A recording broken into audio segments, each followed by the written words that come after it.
Hey YouTube, and thank you for watching Junkworks DIY Garage. Well, I'm in the middle of doing lots of things to this tractor.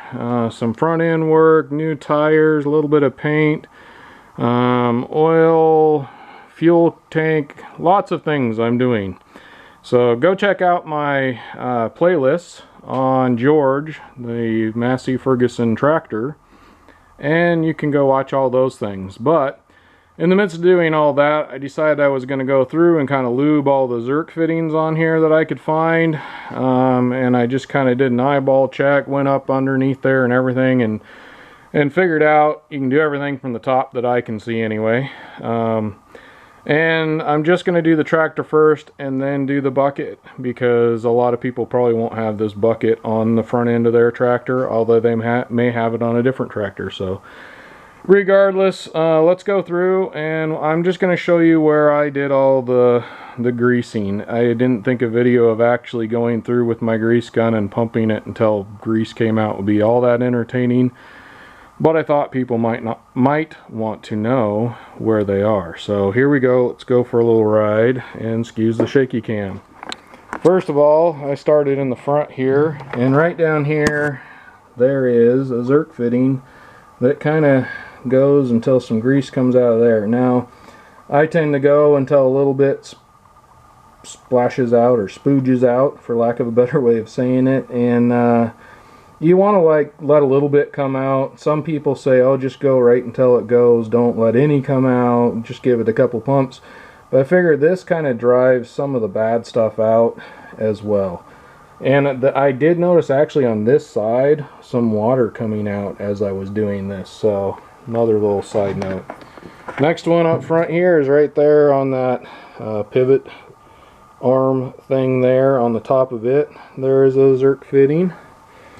Then we come back to the end of that one, and down in the steering area here there is another one there, and yet again I just kind of did it till stuff squeezed out, and that's the only ones up here I really found. There's not a lot of them on here.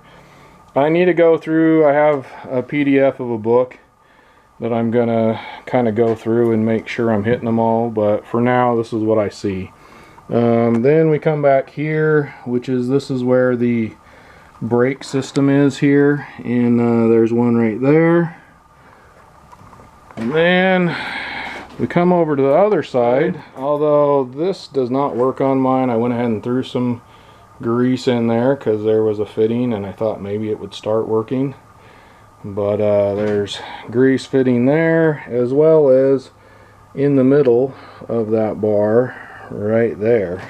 Then pretty much all is the same. You got the back end of that brake lever thing there, your steering pivot points here, as well as the steering pivot points here, and the back of that kingpin or whatever it is down there. So there you go. Now you know where at least most of them are, as far as the tractor. Now as far as this, there is down in here one.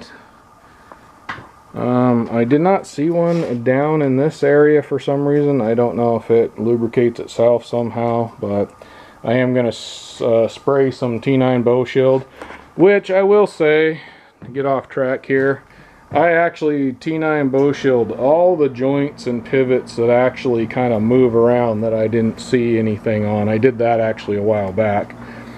There's another pivot here, doesn't appear to be anything. Then we come up here and there's one there, as well as the same on the other side, so I'm not going to go through everything. Also, actually, I forgot, there's one at the bottom of this one as well, same on the other side. So there you go. Now you know. Hopefully you enjoyed this. Hopefully it was quick enough for you, and thanks for watching Junkworks DIY Garage, where I'm proud to say I'm a jack of all and master of none. You all have a good one.